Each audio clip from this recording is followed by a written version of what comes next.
People think heartbreak begins with shouting, accusations, or some dramatic reveal.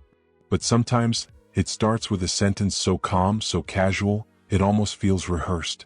Like the one she gave me.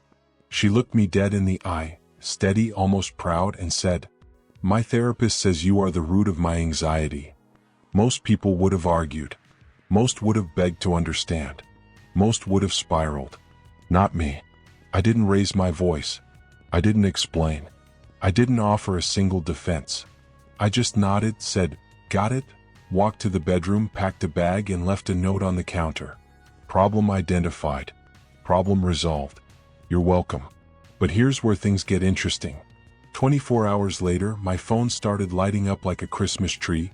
Calls, frantic texts, paragraphs written in panic, suggesting that maybe, just maybe, the problem wasn't me after all. I'm 31, by the way. And the truth is, the signs had been there from the beginning, flashing like neon warnings. But when you care about someone, you blur the edges, soften the alarms, and hope things will work themselves out. Until someone else connects the dots for you. Catherine and I had been together 4 years, living together for 2. She started therapy about 8 months ago after her job turned into a circus of stress. Her boss was a tyrant, her coworkers were burned out, and I was the one gently saying, "Maybe talking to a professional will help." And at first, it did. She'd come home glowing after every session, talking about boundaries, emotional awareness, self-regulation, words that sounded like progress. I genuinely felt relieved.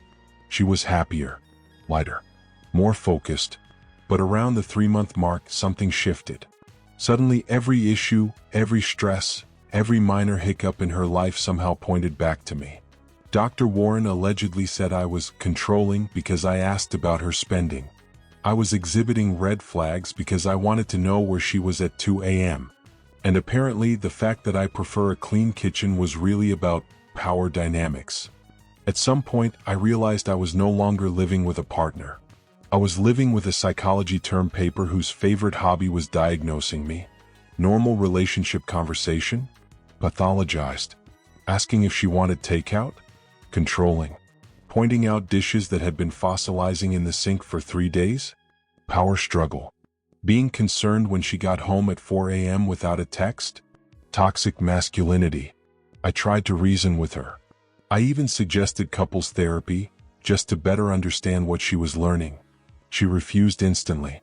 Dr. Warren says that's what manipulative partners try when they want to control the narrative. So that was that. Before long, I was tiptoeing through my own home. I stopped bringing up anything that could be interpreted as tension. I cleaned silently. I cooked quietly. I started spending more time at my buddy Theo's place just to remember what breathing felt like. Then came Tuesday. I dragged myself home after a long shift. Managing logistics for a medical supply company is basically crisis control in a suit, only to find Catherine perched on the couch with her therapy journal and a serious, rehearsed expression face. "Sam," she said carefully, "I need to tell you something I learned in therapy today." I sat down, already bracing myself for whatever new revelation her therapist had bestowed upon her. "We've been exploring the roots of my anxiety," she said, pausing like she was delivering a TED Talk. "And it's you." She said it like she was offering me a weather report. And in that moment, something just clicked. 4 years of being her emotional shock absorber.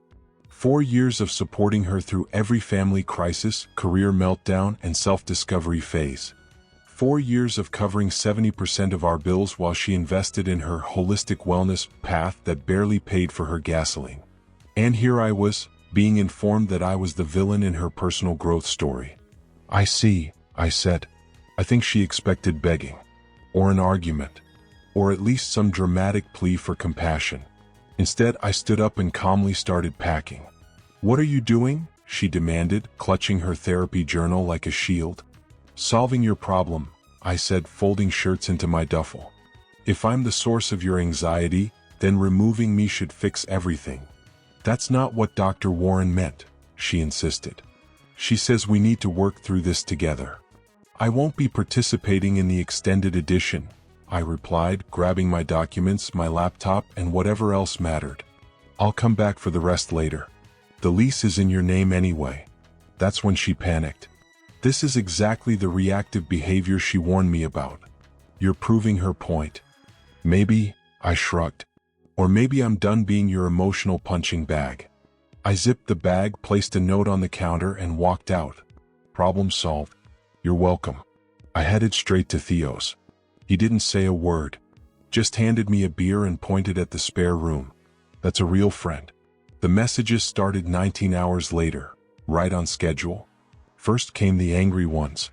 You're being immature. Dr. Warren was right about you. You're emotionally abandoning me. Then around 10 p.m. the tone magically transformed. Can we talk? I may have misunderstood what my therapist said. Please come home. We should discuss this like adults. By Thursday morning my phone was blowing up with missed calls. Then came the frantic texts. What's the electricity bill password? The internet is down. Where's the router? Where are our insurance cards? Sam, please answer me. Here's the fun part.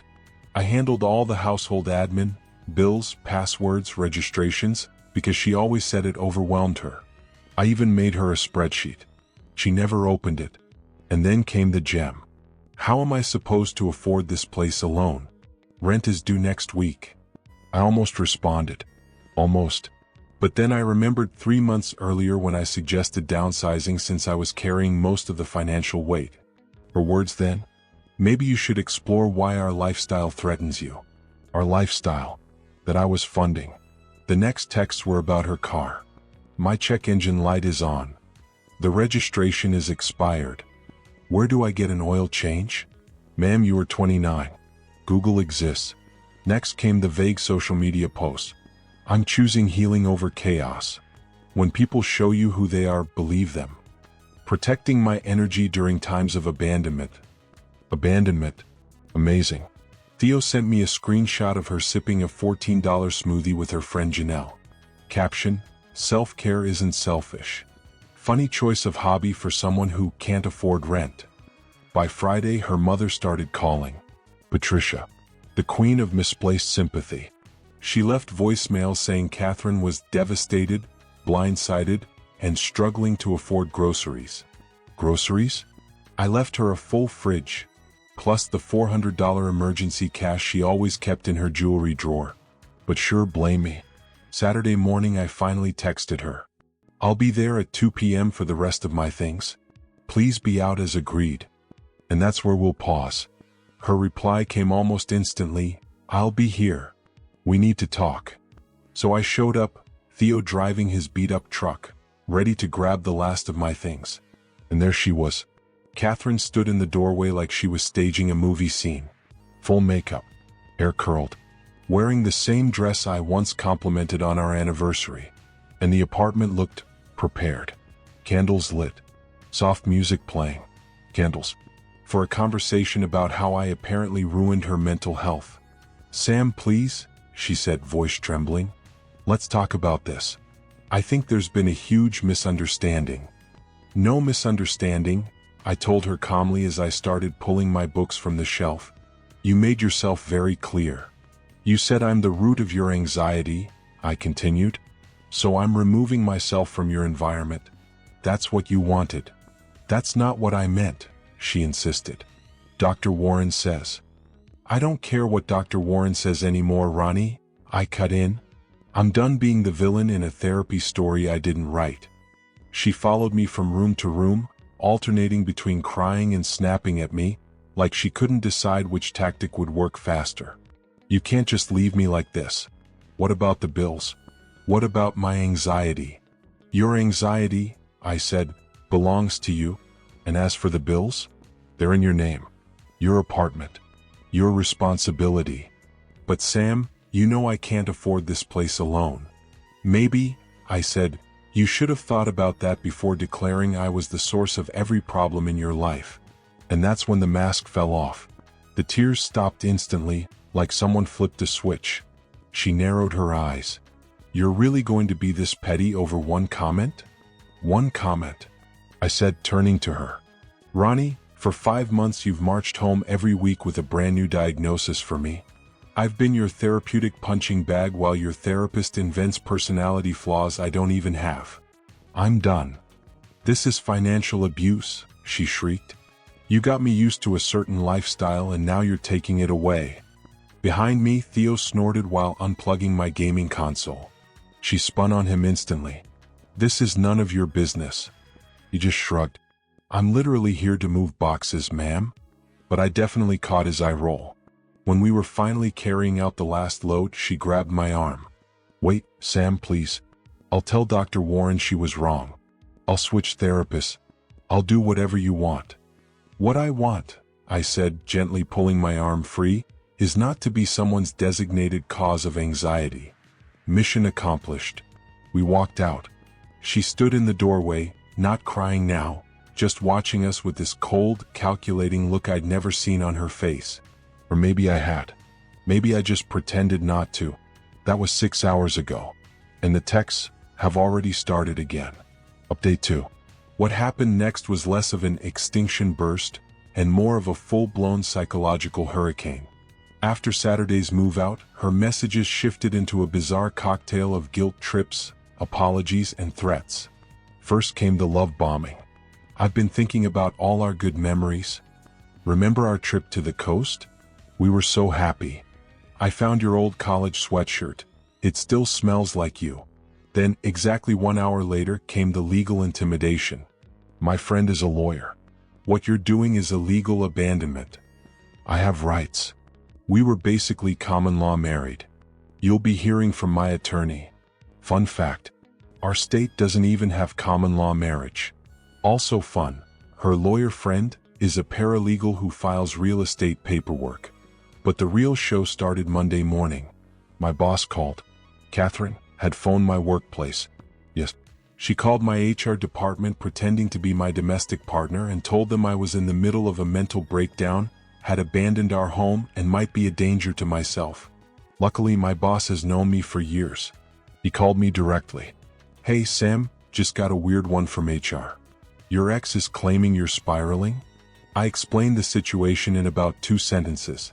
He burst out laughing. "So she told you you were her problem and you solved it?"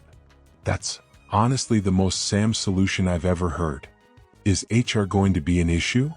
I asked. "Nah, I'll handle it. But document everything in case she goes nuclear." Spoiler, she went nuclear. By Tuesday afternoon, I got a notification. I'd been tagged on Facebook.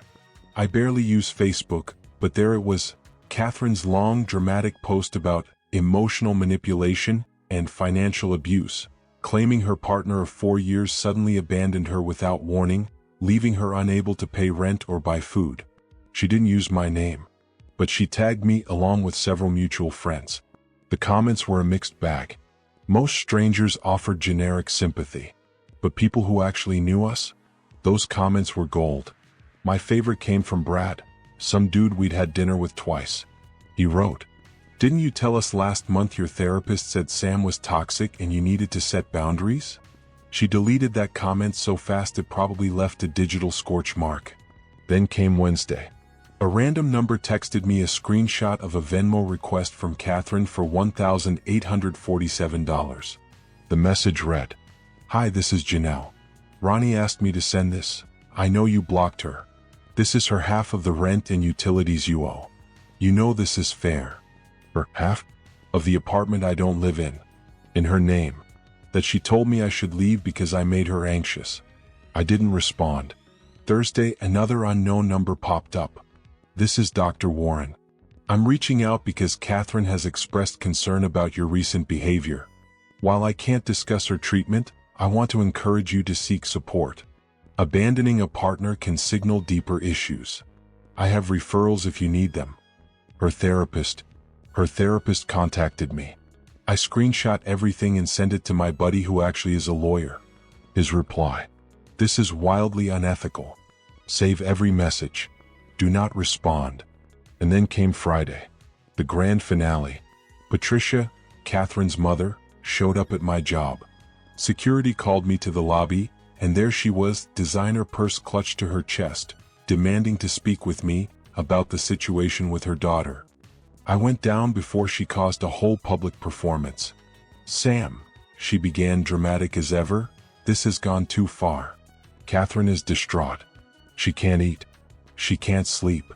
Patricia, I said, she posted Instagram stories from 3 different restaurants this week. She's trying to heal. Patricia insisted. You've traumatized her. I left, I said calmly, after she told me I was the source of her anxiety. How exactly is removing myself traumatic? You know she didn't mean it like that, Patricia huffed. Dr. Warren explained. Maybe Dr. Warren should have explained it to her more clearly, I said. And maybe you should ask yourself why a 29-year-old woman needs her mother to confront her ex at his workplace. Patricia blinked, offended. She's desperate. She can't afford that apartment. She'll have to move back home. And there it was. The truth.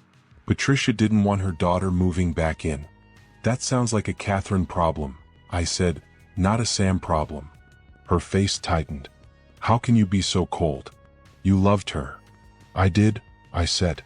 But I loved the version of her I thought existed, not the one who turned me into the villain of her weekly therapy sessions. Security started drifting closer. Patricia noticed. And that's where things really took a turn. She leaned in with this low, venomous whisper and said, "This isn't over. My daughter deserves better." And honestly, I agreed, just not in the way she meant. Absolutely, I told her. She deserves a life that doesn't revolve around constant anxiety. And that's clearly no longer me. It was the calmest breakup line I've ever delivered, and it lit her fuse instantly. She spun on her heel and stormed out of the building. Security approached me afterward and asked if I wanted to file a report. I told them no, I wasn't trying to escalate anything, but I did ask them to write it down. I had a feeling this wasn't the last chapter. That night, that night the flying monkeys came screeching out of the shadows. My phone started lighting up with texts from numbers I'd never seen before. Every message some variation of, "You're heartless. She's breaking down because of you. Real men don't abandon their women. Hope you're happy ruining her life." But then the unexpected messages rolled in.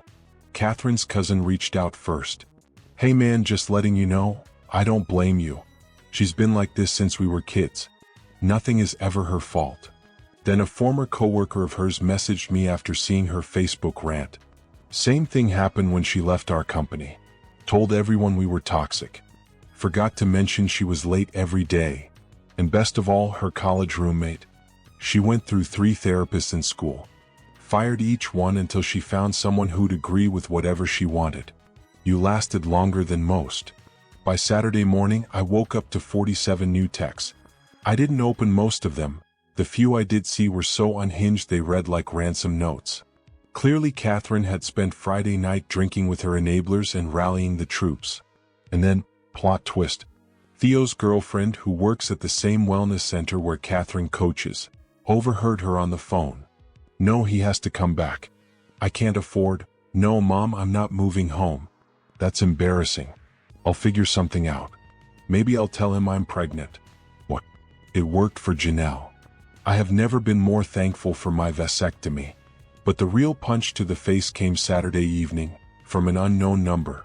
Turns out it was the clinic supervisor of Dr. Warren, Catherine's therapist. Apparently the therapist messaging me directly was a massive ethical violation. And when I didn't respond to her message, she panicked and tried to cover herself by claiming she was worried about a potential domestic violence situation. The supervisor was polite, but you could hear the anger simmering under her tone. "We're investigating inappropriate contact. Can you confirm whether Dr. Warren reached out to you regarding a current or former patient?" I sent the screenshot. They thanked me and said they might contact me again. By Monday, Catherine's tone had shifted from rage to panic. "What did you do? Dr. Warren is in trouble because of you. She was trying to help. You ruined everything." Yes. Screenshotting an unethical message, clearly the crime of the century. Then Patricia, yes, her mother, emailed me with the subject line, "Financial arrangement proposal." Inside was a full list of what they felt I owed Catherine. 3 months of rent so she could adjust. $5,700 for emotional distress. $3,000 for her therapy because she'd need a new therapist. $2,000 for lifestyle transition support. $5,000 for stability restoration. Grand total, $15,700. The email ended with, "We believe this is more than fair. A payment plan can be arranged." I forwarded it to my lawyer friend. His response, "Please tell me you're going to frame this." Tuesday brought more news. Theo's girlfriend told me Catherine was fired from her part-time coaching job. Apparently calling your ex's workplace and having your mother show up doesn't scream wellness professional. Her Facebook post was also backfiring. People who knew her began messaging me privately. She did the same thing to Trevor in 2019. She called me toxic because I wouldn't lend her money. She owes me $800 from 2021 and blocked me when I asked for it back. And then karma delivered its masterpiece. Remember that apartment she couldn't afford? The one she claimed I was financially abusing her by not paying for? She posted online looking for a roommate. Seeking mindful, conscious individual. Must respect healing journey. No toxic energy. She found someone.